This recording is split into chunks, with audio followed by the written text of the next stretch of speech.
we know that Israel will not agree to the details of this memorandum of understanding. However, evidence suggests, if you can believe it, that the memorandum of understanding was an actual, sincere, genuine attempt at surrendering from the U.S. Israel was not cut in on the deal. They were not allowed to see the details of the memorandum. They are fucking furious right now. Trump's approval rating has dropped by like 40 points in Israel over the past couple of days because we are genuinely trying to leave them up the creek. The Strait of Hormuz is reopened. Traffic is moving back through it. So again, like the question remains. She's excited too. The question remains, what are we planning to do about Israel? Because we can survive not bothering Iran. But Israel relies, I mean, they're a war economy. Culturally and economically, they rely on this conflict. And they do not want to pull out of Lebanon. Ultimately, like, the inconsistency lies there. What do we do about Israel's unwillingness to agree to any brokered peace deal? Are we going to talk to them about this? Are we going to acknowledge the disconnect? Well,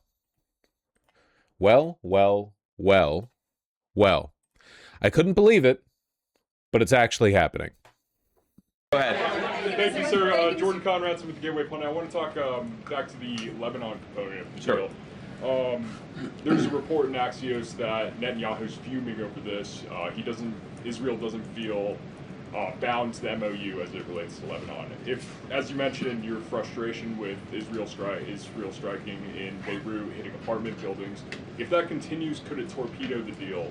And what would the U.S.'s response be to a broader war in Lebanon involving Israel and Hezbollah? Yeah, well, I don't want to get into hypotheticals that could torpedo the deal, because I think the president's expectation is that all of our friends, the Israelis, the Arabs in the region, we're going to work together and actually see this deal to completion. Now, I saw the Axios report, that Netanyahu is fuming. That's not reflective of the conversations that I've had with him, but maybe he's saying something to somebody else that he's not saying to me. What I will say, and this does bother me, is that you have seen people within Bibi's cabinet who have come out and attacked the deal, and in some ways very personally attacked the President of the United States. And I guess my message to them would be twofold. Number one, Donald J. Trump is the only head of state in the entire world who is sympathetic to the nation of Israel at this moment in time. We're actually doing this. I can't believe it. We're actually doing it. And he happens to be the head of state of the world's superpower. If I was in the cabinet of the Israeli government, I might not be attacking the only powerful ally that I have anywhere left. It's actually happening. I can't believe it. Israel molested the money too much. We're actually reaching a breaking point. J.D. Vance is threatening Israel. This is unambiguously a threat. They're finally saying what everyone on earth is thinking, which is that Israel is the most ungrateful, entitled non-ally the United States has ever had. We have had enemies less antagonistic to our interests than Israel has been. Certainly, Israel is far more antagonistic to our interests than Iran is. Iran is willing to sit down and broker negotiations with us. Israel has just straightforwardly said they will tank everything, every attempted peace. You think the real pressure to stop fucking with the oil finally came for Trump? Yes, and he basically admitted as much. I think JD's trying to position himself as a sane Trump successor. What this means is that in the war over the Republican Party and the war over Trump, the war for influence over Trump right now, the weight is leaning heavily towards JD and the isolationist side of things. JD Vance is not a Zionist. He was skeptical about the war in Iran. He has not been ideologically very aligned with like infinite definite state. I mean, obviously, JD Vance will bend the knee to whatever he's told to do. He's a little bitch cuck like the rest of them. But like, he hasn't been pushing for it. It's the Hegseth, Lindsey Graham types that have been pushing Trump for this. And right now, it looks like we're actually positioned to leave Israel up the creek. Now, in my opinion, this is not going to last for long. The reason for that being that Iran, as of an hour ago, has already said that Israel is violating the memorandum by continuing to attack Lebanon, of course. So we have no idea how long this is going to last. What this does mean is that the unspoken antagonism between Israel and the United States, where they keep compromising our interests, the world's interests in the Middle East, is now being spoken of out loud by J.D. Vance, which is insane. In the entire world. And the second message I would give to some of those cabinet members, Bibi, to his credit, has not gone down this path, but to some of these cabinet members in Israel who are attacking the President of the United States, the other thing that I would say is that over the last 3 months, 2/3 of the defensive weapons that have protected your homeland have been built by American hands and paid for by American tax dollars. Jesus Christ. The problem for Israel is not Donald J. Trump. And anybody in Israel who thinks their biggest problem is the President of the United States needs to wake up and smell the reality of the situation that country is in. Thank you all. By the way, like genuinely something no Democrat would be willing to say. This isn't just a backing off from Israeli strategic interests. This is him just straightforwardly saying, you're fucking entitled. This has gone far enough. This has gone far enough. Like now, obviously, I do not want any accolades going to the Republican Party. The only reason this is happening is because they've been pushed to this, and the only reason they've been pushed to this is because they've been the most deferential cuckolds in the world to Israel. Because every time Netanyahu comes over, Trump rolls out the red carpet and the welcoming wagon and tucks him in and puts a bib on and pulls a seat out for him and does anything and everything he's told. And all Lindsey Graham has to do is go to the Oval Office and do a little jingle, and Trump will go along with it for months and months. No accolades are being given here, okay? What we're reaching is a unavoidable breaking point, one that I have no doubt Israel is going to test, but still, I really can't believe Trump admitted it. The other day at the G7 conference, Trump admitted it after saying for months and months that we don't need Iranian oil. I'm going to get bad press. I know that. Now, if I did the opposite, if I went out and continued to bomb them for another 4, just bomb the hell out of them, I'd get bad press on that. No, there's nothing I can do. But what this does is it allows the ships to go. If we keep bombing, those ships won't be going. And you're talking about $500, $600, $700 million a day. It's a lot of money. A lot of money. That's why the world is okay. It's liquid. It's fine. Also, we run out of reserves in about 4 weeks. You know, there are reserves all over the world, and we would really run out. And there'll be a time when you wouldn't be able to get it. And you want to see bedlam? So for all those so-called geniuses that want to show me how smart they are, ask them why didn't they blow up General Soleimani? Ask that of the general and a couple of other people that I like very much, but boy, are they wrong. So Trump is, again, like there's really no ambiguity here. He's just straightforwardly saying it. He's saying the reason we have to sign the memorandum of understanding is because we were 4 weeks away from running out. That's it. We were genuinely, this was it. We were at like an actual genuine like Western world brought to its knees, not just Western, but including the Western world, not China though. China's reserves are doing fine. Being brought to its knees. Do you think the Cuba operation will go ahead? Sure. Yeah, I don't think this necessarily affects that. I don't even know what's going to happen with Iran because again, Israel's not going to let this sit. But yeah, no, this is the greatest strategic defeat America has ever experienced in its history, without a doubt. And it's not over yet. The most damning, proof that the Trump administration has been pulled away from Israel, that it's being openly antagonistic towards Israel, is this clip. This is just from a little bit ago, New York Times opinion interview, which, by the way, the fact that J.D. Vance is doing this, the fact that J.D. Vance is the one who gave this speech, the fact that J.D. Vance is the one doing this, tells me that they are all in with him. The Republican Party is gambling that J.D. Vance will be running on 2028 on a isolationist anti-Israel ticket.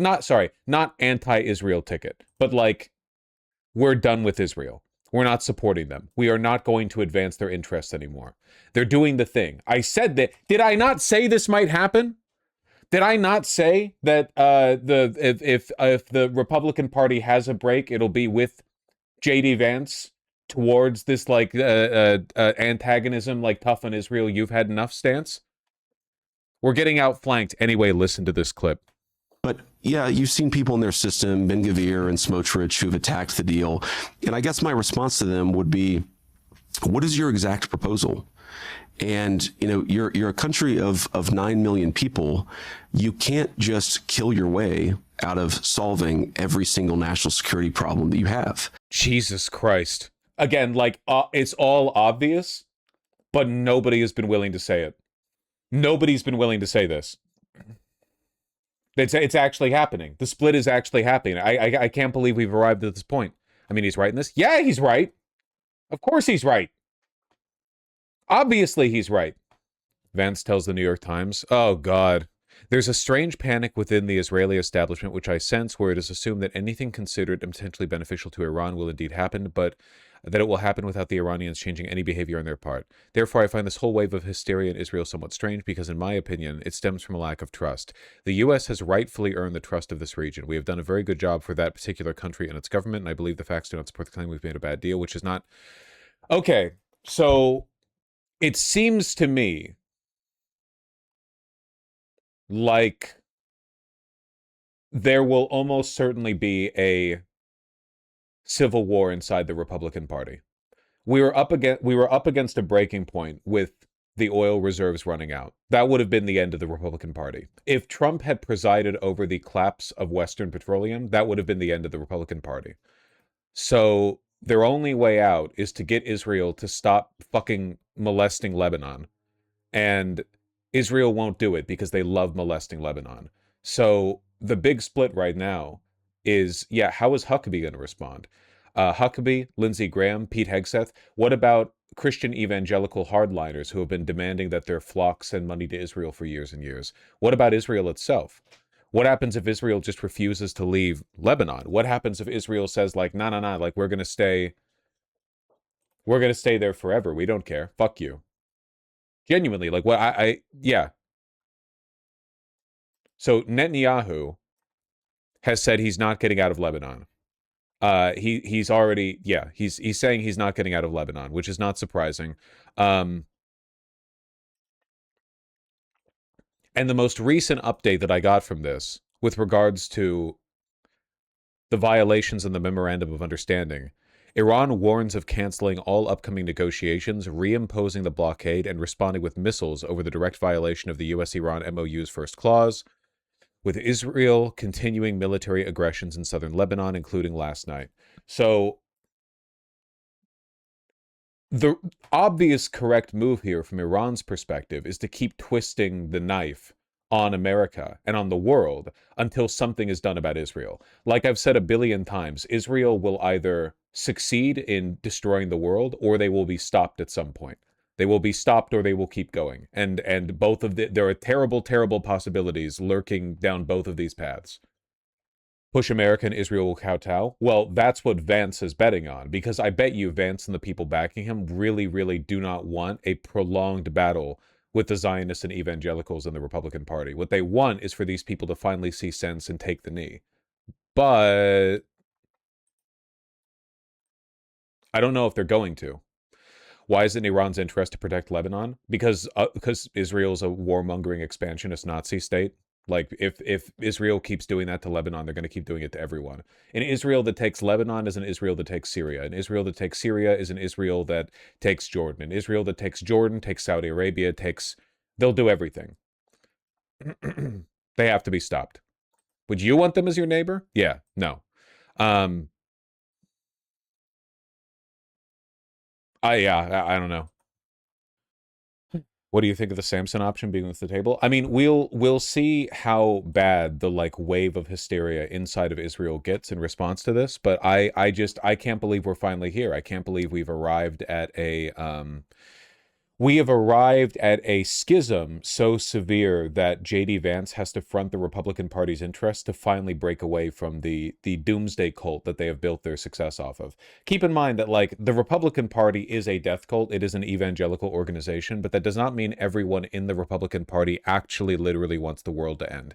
Hegseth might, Huckabee might, Lindsey Graham might, lots of them might. But not all of them. J.D. Vance doesn't, you know. There are Wiles doesn't. Like, there are lots of people in the Republican Party who would actually just rather preside over a ruined, apocalyptic, pedophile-stricken America, right? Like, Trump doesn't want the world to end. Trump wants to live forever, right? Yeah, Rubio wants to rape kids in Cuba. Peter Thiel wants to rape kids in Argentina, I guess. You get it. Before starting stream, I was glazing. Sorry, not glazing. Not Glazing. Glancing? Skimming? What word was I trying to go for here? I'll glaze it. You know what? No, I'm taking it back. I'm going to glaze this article. Yeah. From the New Yorker, bringing attention to the big elephant in the room, the question that everyone needs an answer to, but few politicians are willing to acknowledge is even being asked. What do we do about Israel? The Israeli ultra-hawks who feel betrayed by Trump's Iran deal. The New Yorker got this one out just a couple of days after the MOU got released, man. They're working fast. Shimon Ricklin, an anchor on the country's right-wing Channel 14 and a Netanyahu ally, thinks America stabbed Israel in the back. So this is not a nobody. This is a powerful and prominent news anchor on... Channel 14 is like their main news channel, right? I see so much stuff come out of Channel 14. How are the Dems responding to this so far? Genuinely, I think like every Zionist Democrat is doing this right now. Like they're monitoring the situation. Cory Booker's gone insane. Oh, you mean Cory Booker, the person who's part of the Peter Thiel Deep State New Epstein alliance, where he was a part of that like secret Illuminati? That guy? What is he? Has he just been nonstop posting about like how we're failing Israel or whatever? How are you feeling about the emerging deal between the United States and Iran? Totally shook. Totally shook. Unacceptable. Amazing. Nobody understands this. Listen, we have a couple of reasons Israel and America wage war against Iran. One was to prevent nuclear weapons. One was to prevent the development of missiles that could hit in the future not only Israel, but also Europe and the United States. This goes on for a while. My opinion on this article, which I would read in full if we didn't have so much to get to, is best summarized by the quote tweet that I saw that led me to the article in the first place. Israel is a lunatic asylum. Listening to you, it sounds very personal. It is. You are right. I was in the Oval Office with the Prime Minister several times. I don't know Trump personally, but I was there when we visited Washington. You are right that it is personal. We are best friends. We are friends. What happened? What happened? We succeed. Keep in mind, this is being said out loud. A prominent Channel 14 news anchor is saying this out loud while being interviewed by the New Yorker. What happened? We succeeded. Everything we said would happen happened, even more quickly and acutely than we thought.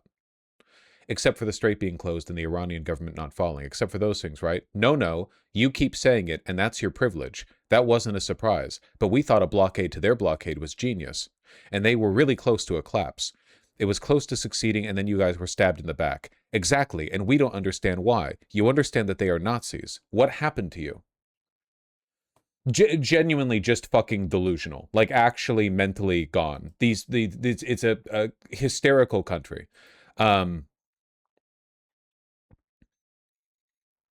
Blue Dog Democrat response to it, my statement on the agreement between the United States and the Islamic Republic of Iran.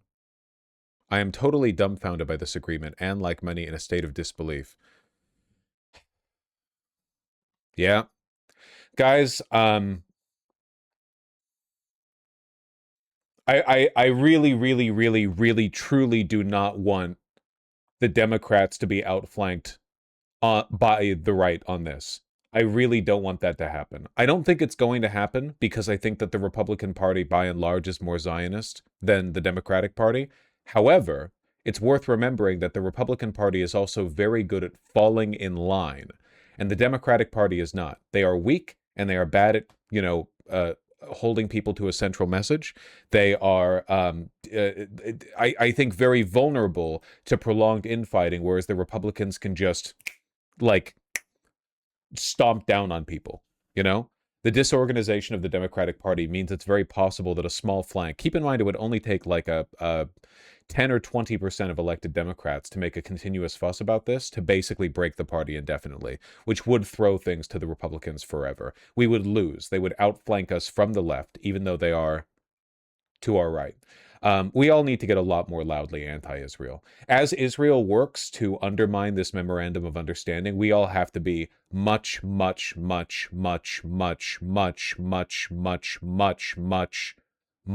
anti-Israel. They're not only putting the world at stake, they are threatening like decades of American internal political peace by positioning Republicans as the potential saviors of the United States and the world from Israeli aggression. This cannot happen. I cannot overstate how much this cannot happen. This would be fucking devastating, okay?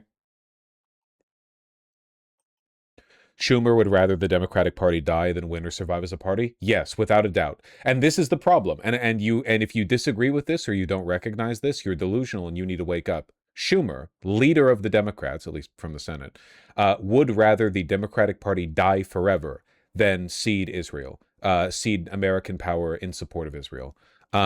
This is very, very bad. I can't believe that they're actually doing it. I can't believe they're actually going ahead with it, but they are, and we all have to, like, wake the fuck up. Schumer's trying to sabotage the deal? Yeah, of course. He's complaining here, as I will, by the way, that America has lost, that we have lost to Iran. And that's true. But, you know, we know why Schumer's saying this. He's not saying it, as I am, in a mocking acknowledgement of America's weakness and defeat. He just doesn't want the memorandum of understanding. Very scary stuff. Very scary stuff. Right now, the big thing that I'm waiting on, I guess, in addition to sort of a cohesive message from the Democrats and whether or not, like, Republican evangelicals flip their shit, is what AIPAC does.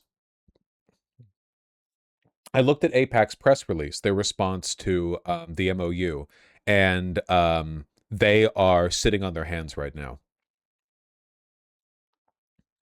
The announced MOU kicks off a new 60-day window for talks. We look forward to learning the full details of the framework for these negotiations, including whether the deal preserves the sovereign right of our democratic ally Israel to respond to the security threat it confronts. What they're referring to here is Lebanon, and the Memorandum of Understanding, unambiguously, with absolutely no room whatsoever for misinterpretation, says they have to stop molesting Lebanese children.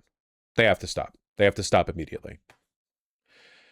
So it seems like the language here is like AIPAC is almost coming across like delusional to me, like they're pretending that the MOU does not say what it says. AIPAC versus the money versus the money. Which deranged group of death cultists will win? Is there an argument this is like the shutdown last October and you want it to go on longer to worsen Republican sentiment? I don't know what waters we're headed into right now. It seems like we are in an impossible situation where the Republican Party needs to abandon militant Zionism and evangelical, support in an effort to prevent an even worse catastrophe for the party, which would be presiding over the collapse of the oil market. This is totally uncharted. I have no idea what this is going to turn into. Evangelicals are zealous, but they're also very stupid. They might fall in line if they're told to. They might be told, like, no, the Memorandum of Understanding is actually part of the building of the third temple. I don't know. It seems like Israel is just flatly saying they're not going to do anything about this. Netanyahu and Netanyahu's political opponents are all saying we're not going to fucking stop molesting our neighbors. So yeah, I don't know. What makes this memorandum different from the 9,000 other peace deals we've supposedly had for the past few months? Because a review of the full evidence at hand suggests that this is a genuine effort by the United States to abandon Israel in favor of ending the conflict with Iran. Like all the other bullshit, all the other fake peace deals, it seems, have been like half measures deliberately invoked to manipulate the market. This seems like an actual effort. Israel is being thrown under the bus. The stuff that Vance is saying here cannot be taken back. Like, there is no coming back from this. This is the first time that I can think of that a presidential administration has just publicly said, like, Israel's fucking entitled. You can't just murder your way out of every problem you run into. But yeah, you've seen people in their system, Ben-Gvir and Smotrich, who've attacked the deal. And I guess my response to them would be, what is your exact proposal? And you're a country of 9 million people. You can't just kill your way out of solving every single national security problem. Notice how he's not buffering this with the normal, like, meaningless buzzwords. The, like, we will continue to secure the interests of Israel, our only democratic ally in the Middle East. We just, da-da-da. There's not, like, a bunch of puffery on either side of it, where he's like, no, don't worry, everything will stay fundamentally the same. He's just straightforwardly saying, like, you have been entitled. In this bit, and I'm going to play it again, because again, like, I really cannot believe we're here. He is just straightforwardly saying, hey, you have one ally in the world right now, and we're getting sick of you. The United States is the only country that would put up with you, and we're about to not to. You need to fucking stop. Head of state of the world's superpower. If I was in the cabinet of the Israeli government, I might not be attacking the only powerful ally that I have anywhere left in the entire world. And the second message I would give to some of those cabinet members, Bibi, to his credit, has not gone down this path, but to some of these cabinet members in Israel who are attacking the President of the United States, the other thing that I would say is that over the last 3 months, 2/3 of the defensive weapons that have protected your homeland have been built by American hands and paid for by American tax dollars. The problem for Israel is not Donald J. Trump. And anybody in Israel who thinks their biggest problem is the President of the United States needs to wake up and smell the reality of the situation that country is in. Thank you all. Masaigo, I feel like Republican evangelicals might be stupid cattle enough. They might be cattle-like enough that they could be convinced to continue supporting the Republican Party in spite of this. At least most of them. But what I don't see a way out for is Israel itself. Because Israeli Zionists are not motivated by some abstract, like, rapture in 10, 20 years or whatever. Like, the Third Temple types are trying to bring about the end now. And they are quite influential in Israel. Israel's going to lose its shit. They already are. That Channel 14 anchor, man. They did close the strait and hold the global economy hostage, though, right? Right, but, okay. So it's your money or your life? Let's make peace with Hitler because the goal of the world is money? This is genuine hysteria, not just like calculated political misinformation. This Channel 14 anchor, whatever his name is, I forget. Actual lunatic. Even in Israel, we thought it would be $150 per barrel of gas. It isn't, but it's not good. But listen, it's not all about money. It's not all about money in our life. Money is very important. It enables a good life. Wonderful. He's having an actual, like, mental break here. They really do believe that you're Nazis bullshit? Look, there are a lot of people in Israel and in America who are Zionists for cynical reasons. But there are, like, I would be willing to bet the majority of Zionists in Israel are genuinely just like lunatics. They're just insane. They're just mentally ill. They're mentally ill in the exact same way the Nazis were. The Nazi Party was full of people who knew they were lying for political gain, but it was also full of people who were true believers. People who one day realized, like, holy shit, the Red Army is at Berlin. We're not winning this.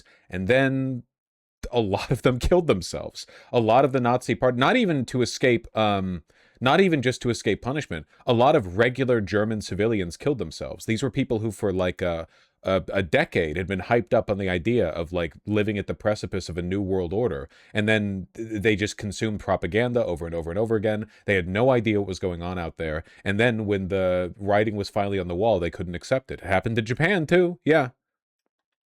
There are a lot of people who are cynically lying. This guy's just insane. Did you know more Nazis killed themselves after Nazi surrender announcement than the Japanese soldiers after Japanese surrender? Really? More Nazis did than Japanese? That is surprising to me. Because if there's one thing everyone knows about the Japanese during World War II, it's that they were all fucking lunatics. Number of people killed themselves in the Japanese surrender were quite low, mostly high-ranking officers, because the emperor did the speech, the rank and file will just like, okay, boss. I guess it does help that Japan got to surrender, like, properly, and Germany really didn't, you know? Me when the emperor declares that the Western devil has earned their right to occupy our shores. Okay, then. Off I go, then. All right. Yes, me lord. Back to work. Unironically, what happened? Hell yeah, brother.